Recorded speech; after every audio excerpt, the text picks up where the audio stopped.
getting about that time of day when I'm wanting to call it quits and set up camp for the night. Now there's three priorities at this point in time. It's kind of like what you learn in school, you know, food, water, shelter, really the same. It's about shelter, finding a campsite, pitching your tent or your fly.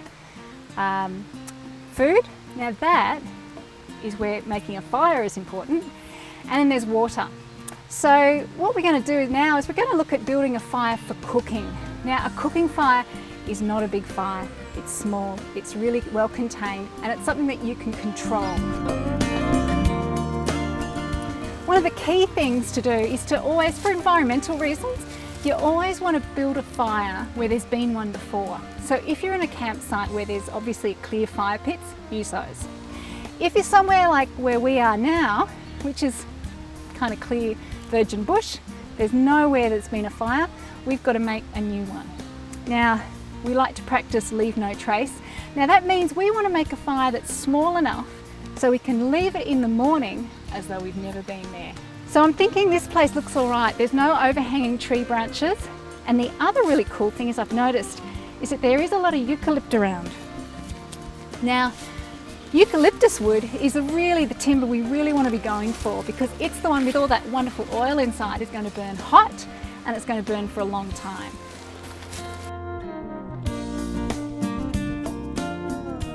So what we want to do is clear all the leaf litter and all the kindling away here because we don't want the fire to take on the edges and to spread. We want to keep it really small and really well controlled and contained.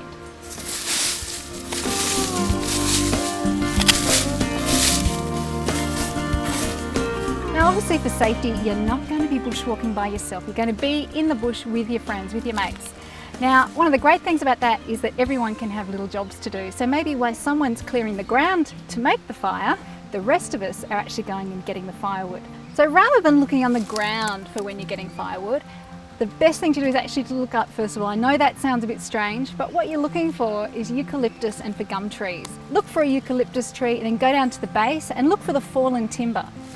This is eucalyptus. Now, I'm no tree expert, but what you're looking for is this smooth bark, quite often silvery blue in colour like this, and this is great. This is eucalyptus, whereas this one here, this is not. This has got a kind of a rough bark, and it's a lot lighter. You can feel it's a lot lighter than this. This is a lot more dense, and this will burn a lot better. So grab as much of this stuff as you can. What you're looking for is timber of all different thicknesses. So you're looking for something like this. This is sort of about inch thick, but all the way down to tiny little kindling. Like dead eucalyptus leaves like these are brilliant. So this is kind of the stuff you want to start with. This kind of size, some dry leaves, this kind of stuff like this, something in between, all the way up to big logs. So, you know, nice thick logs about that size. It depends how long you're going to need your fire to burn.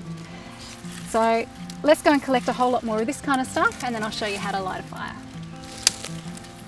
When you've gathered all your wood or you've sent your friends to do it, you need to sort the timber into different sizes. So all your small little stuff, your medium little stuff here, sort of your centimetre-y stuff.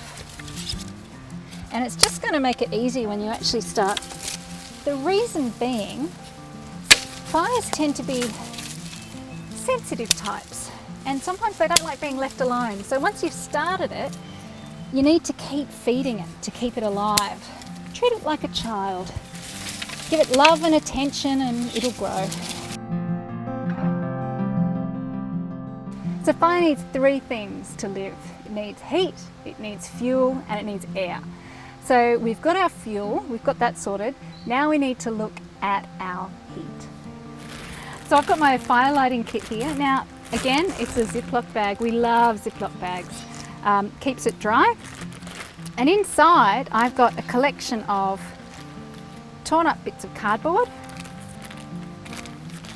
I've got matches. Also, I've got a backup. I've got a cigarette lighter in my pack if I need to. But the little secret trick I'm going to teach you is bicycle inner tube. This is actually cut up rubber from an old bike inner tube. And it's rubber, so it's waterproof. But it burns really well. It's like a little magic fire lighter. So, here we go. So we're going to start with the littlest kindling that we have. And just going to crunch it all up into a nice small part. some dry leaves.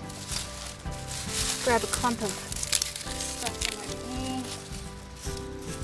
There we go, that looks pretty good. Now before I put a match to it, I want to make sure that I've got the next level up fuel to put on it, because otherwise it might go cold on me. So that's great, I've got the next level sitting right here.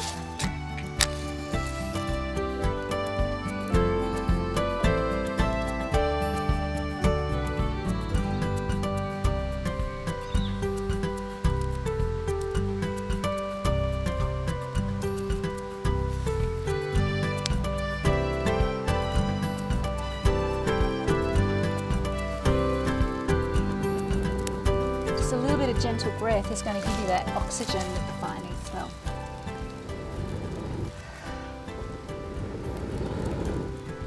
Okay, so just adding on the next level up of sticks.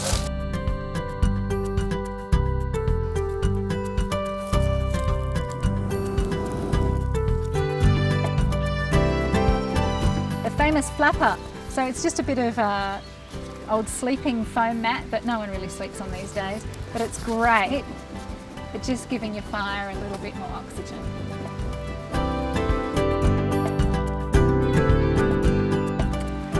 So it's about this time of night, I'd be calling my friends in and say, come on guys, bring the billies in, fill them with water, pop them on the fire, and let's kick back for some happy hour.